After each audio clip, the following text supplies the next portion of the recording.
Hi, so I wanted to make a video telling how I potty trained my 2-year-old. I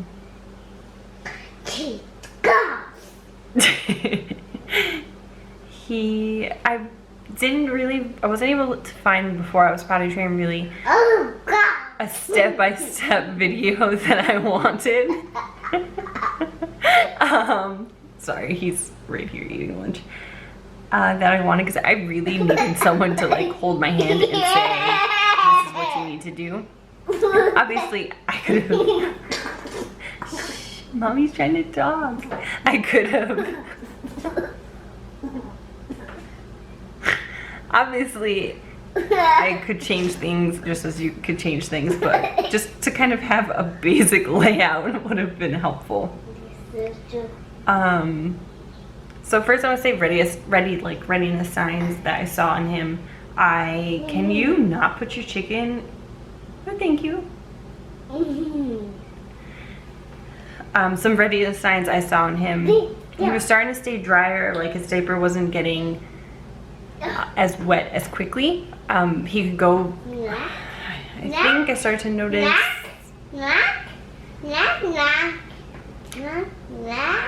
I think I started to notice that he would stay dry for like 2 hours, which was pretty substantial from what he was doing.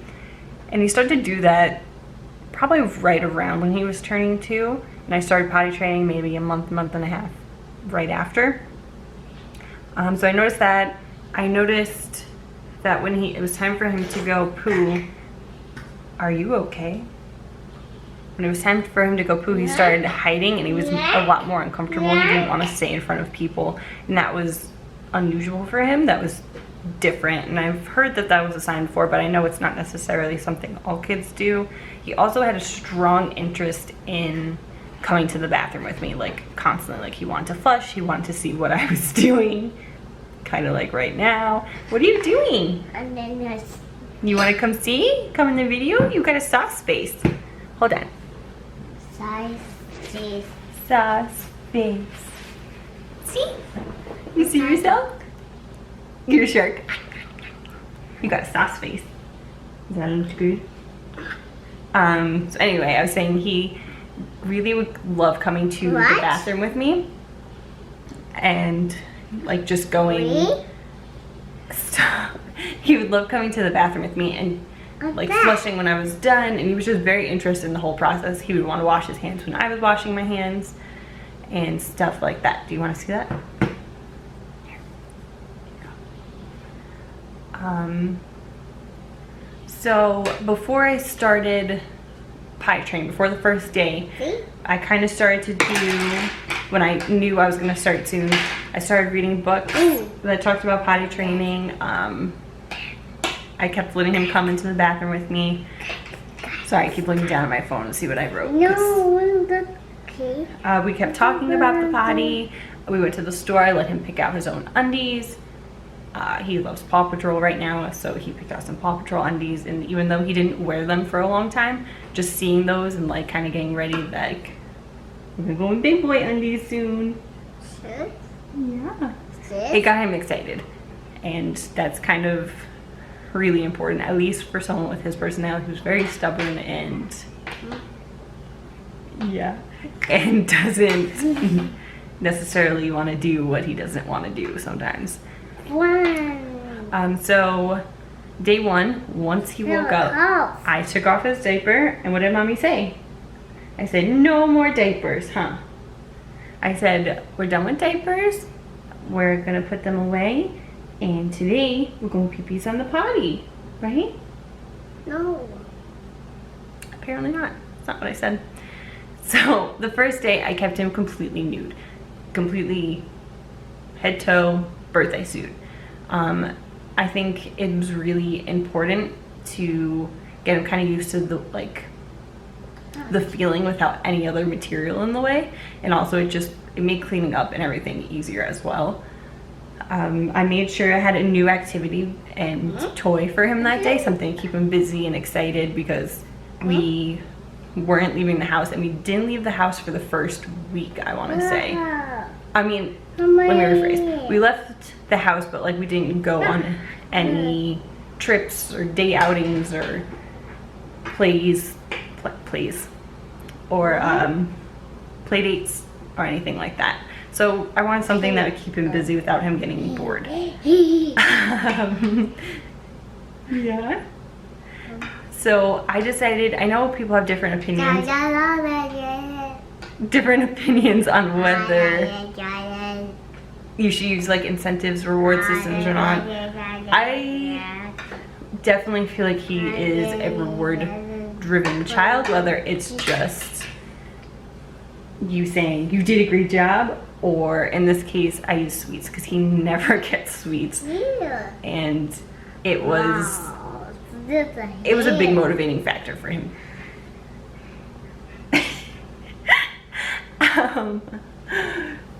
So when it came time for nap and bedtime, I put a diaper back on him and just said, you know, you're learning and it's okay, and we're gonna put one on while you're sleeping, and once you get up we're gonna take it right off, just so he wasn't confused and he didn't feel like he did something wrong and he was getting his diaper back on. And then once he got up from his nap, put it right back. I did offer him, he always has water, but I did kind of push the water a little more, like reminding him to take sips, just so he had more opportunities. But that first day, really, the goal was to get any amount of pee in the potty. We chose to start with a little potty. I know some people just start with the big one, but he, even still now, and he's been potty trained for a bit, he is a little nervous with the big one, so I have no problem starting with the small one. So basically what would happen is you don't do anything. I mean, I feel like I was staring at him the entire day, and it was exhausting and it was stressful, but you have to watch and catch, and just anytime, like once you see it, just, okay, let's go to the potty. And that's what we did, and we just kept going. And even just for sitting on the potty, even if none got in the potty, he would get a reward for trying and sitting on the potty that first day, because really the goal is just for them to realize, hey, I'm peeing, because when they have a diaper on, they don't realize what they're doing. It just happens. So you're asking them to not only realize what like something they've been doing for, in his case, the past 2 years without noticing, but to also notice and put it in a potty. So that was the main goal for day one, just to try to get any amount in. Obviously the whole day was filled with accidents, and it just turned into, it's okay, you had an accident, pee was in the potty, and kind of have him help me clean it up. So day two, I did completely nude again. I found the second day it was easier to find his cue when he was about to go potty. For him, he would kind of pause when he was playing, and just, you could just tell after staring at him fully for what felt like 1,000 hours the previous day. I was able to tell. I did add in the second day time trips to have him go, and I'm not necessarily like every 40 minutes or something like that, but to kind of make it a routine that we still stick to. So when he first wakes up, he goes potty. Before lunch he goes potty, then afterwards, before nap he goes potty, stuff like that. You have to go potty now? You do? Okay, come on, let's go potty. Okay, it is a little while later. I took him to the potty, and then it was nap time, and to be honest, it'll be a lot easier. Not that he was being bad, but it's just distracting. Lay down, it's time for your nap. We just recently switched into a toddler bed, so that's exciting. What was I saying? I think I was still on day two. So the time trips, as I was saying. And also, I felt like it was really important not to, at this point, ask him if he had to go potty or wanted to go potty, because, of course, he's not going to say yes. He's the type of kid who's like, he gets very ingrained in what he's doing. So playing toys is a lot more fun than stopping to go to the bathroom. So I felt like it was very important that I said, it's time to go to the bathroom. When you're done, we'll come back. So from day 2, he had a lot of successes that day. I mean, there were still a lot of accidents, but I could tell that it was starting to click. He was starting to realize the feeling and what he had to do. So day 3, I decided to put a shirt on him, but still leave him with no bottoms. And day 3 was probably more stressful than day 1 and 2 combined, because the novelty of going to the potty and getting rewards completely wore off. So now he was at a point where he was understanding what he had to do, but absolutely did not want to do it. So I did switch up his incentives, switched up his rewards. I actually added in a sticker. I call them like big boy stickers. So he would get a reward, which I think at the time was like a jelly bean. But if he did it and didn't give me a hard time and, you know, was like good about it, he got to wear a sticker, and he was very excited to keep the stickers on him. So day 3 really kind of, once we got past that hump of him fighting me, it really just started to click. I mean, so we kept up like we were doing for day 3 for the rest of the week, and we started on a Monday. I don't think I said that. We started on a Monday. So for the full week, from Monday to Friday, he didn't have bottoms on. And then I think it was that Saturday, we had somewhere to go. We went to his grandparents' house, and that was not only our first outing, but the first time he had bottoms on, which I don't recommend, but he did very well. I do suggest during the week that you do little outings.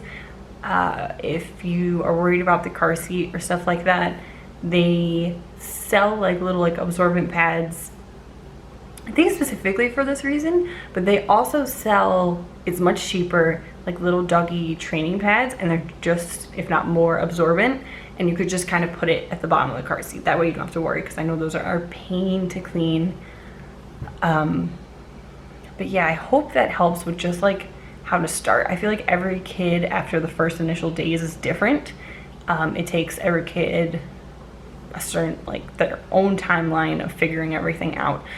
But just that's what I did for the first 3 days, and I hope that helps. And I know that was a jumble and probably didn't make much sense, but thanks for watching. And if you have any questions, feel free to comment, because like I said, I know I just jumbled and mumbled, and yeah, thanks for watching. Bye.